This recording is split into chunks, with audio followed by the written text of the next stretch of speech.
about that victory, that crazy victory at the very end there. First off, I've just got to ask you, what was going through your minds as Lenny was pushing in the Nexus at the end of the game and you were all stopping the recalls? Well, I just heard that if we stop the recalls, he can end the game. It's Shen, so it's like not like he's going to destroy them in 1 second, so I was kind of skeptic. But he managed to do it, surprisingly. I'm really happy.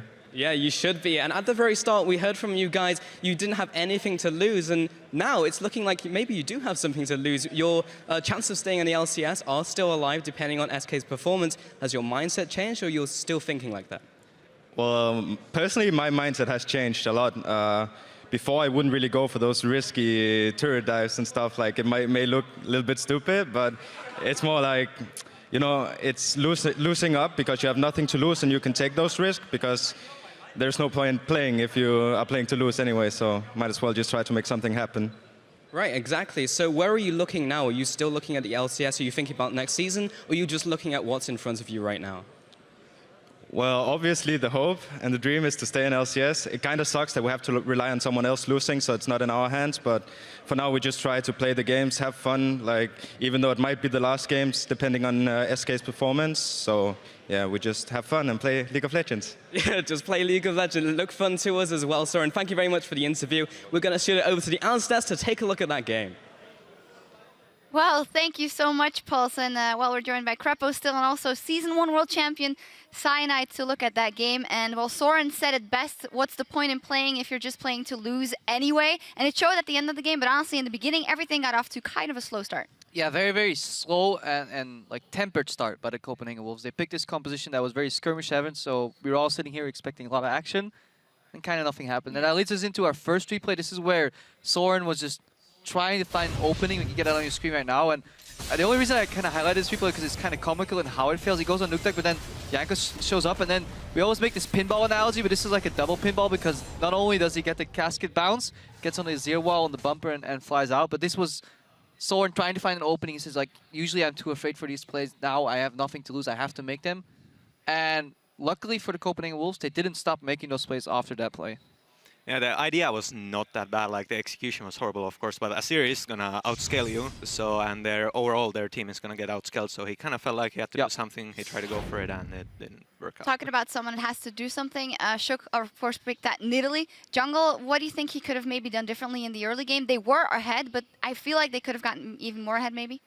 I felt like Shook spent most of the game standing on wards, and that was partly because he didn't upgrade to Sweeper at any point. Like, he kept the warding totem for a really long time, and I actually thought he was going to upgrade it, at least to have some deep vision. You know, with Nidalee, you can jump in and ward, but in the end, he didn't, like, he just swapped to Sweeper and didn't even upgrade it. So, like, the vision game was a bit weird. I think that's a really good point by Cyanide. It's okay to go warding total on Nidalee if you don't build Sidestone, because you still want to bring out those wards when you go in for the deep wards, but at no point were Cass and Shook kind of working together to get that deep vision. They were also warding the same areas very often. At one point, they had 4 wards on a single, say, screen. Like, if you hover your screen over, you had 4 wards, even 2 in the same brush. So very inefficient warding for the Wolves, and that's why this game kind of stalled out until the inevitable, Baron steal by Shook, and then he, you know, all the critique that we were giving him for bad warding, no sweeping, it just was gone immediately. Yeah, but it's quite funny also because before that we were criticizing Copenhagen Wolves' shot calling when they had that skirmish in ROCCAT's jungle and they poked them out, then they went for Baron, but then they got spotted out doing Baron.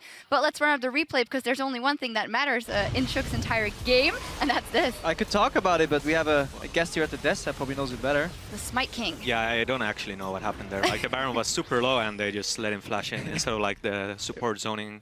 It was zoning blind. him out. Like, they have an Alistar even. Yeah, but this part right here, this part right here is the most interesting one. The teleport in the top lane, the tower dies. You don't see it on your screen, but I believe the teleport from Steve was going there, and instead of teleporting on a minion, which you can always do, he teleported on the structure.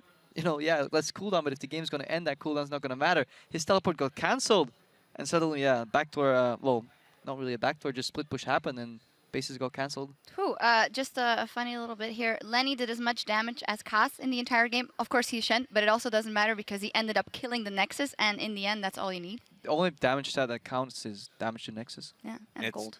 It's funny, like, how they misused Shen the entire game, like, no split pushing at all with the ultimate, and then once they did it, they just straight up won the game. Yeah, so it's actually quite heartbreaking for ROCCAT, but on the other hand, you could say, well, if you are a team that is vying for the playoffs as ROCCAT, you should be able to see through that, or is this an easy mistake to make?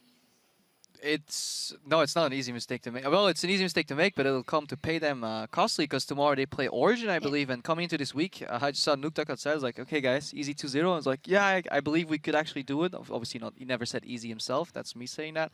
But then they lose to Copenhagen Wolves. Now they have to face Origin. That's going to get a lot trickier.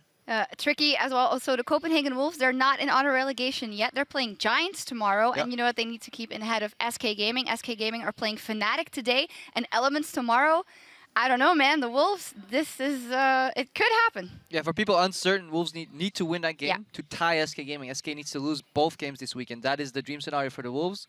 And obviously nightmare for SK Gaming. Yeah. Well, we'll see what happens. Very exciting start here in the EULCS. And in just a few minutes, the Giants will go up against the Unicorns of Love as they try and tie the Pink Ponies in 4th place. Now, before we go, we'll take a closer look at one of the highest risk-reward plays on the Rift, that game-changing Baron steal. How fitting. So when talking about Baron steals, you kind of need clear communication of what you have to do, if it's back away or not, because just 2 seconds of tanking Baron can actually be quite damaging when it's early on in the game. Starting on Ashe when the enemy team is around is super risky. I do think it's completely your responsibility as a team in control of the objective to make sure it does not get stolen by either sending someone over the wall or like timing a certain CC so they can't come and steal it in time. Poking, zoning people, all those kind of things, the stuff you can do to help the enemy not come near the Baron, and then eventually you can finish it. It's more just about like getting proper vision, so the enemy team is unable to check the area without face checking, and then we potentially getting a pick, and then we turn to Baron. A good team will always clear every vision and then safely start Baron and then secure it. With Baron steals, we're kind of not out of the game, but we're behind, and you kind of feel like if they get the Baron, the game is going to be really hard to come back. And then magically we manage to steal it, and then you get this rush of confidence and you feel really strong. I got it, nice. I got the Baron! Nice! It's our fucking game, guys! For the one that's stealing, you have nothing to lose. So you basically go in with the mindset that it's already gone, and you just do whatever you can to get it. I actually like it a lot. Every time I win in tingles for Baron, I like throw. Well, I remember in the previous split, this team got their Baron stolen quite a lot. Actually, Elements, they're peeling away for just a moment. Here comes Frederick. He stole it. Frederick comes up with a steal. Stealing Nash is like the most obvious way to turn a game around, and everybody knows Frederick does that a lot. Nice! Oh! Frederick seems to have a thing for stealing shit anyway. Like, I think that's what he's probably best at out of his whole gameplay, is just stealing things. Even if you're 6k behind, 8k behind, if you steal that Baron and kill 1 or 2 or something, you're back in the game and you have a 3 minutes window where you can come back even harder, get some turrets, get maybe a Drake, get some buffs. You destroy the momentum of enemy team and you might even make them tilt. So if you get your Nash stolen after you've been hit by it the whole time, it's most likely you're going to lose the team fight and probably the game.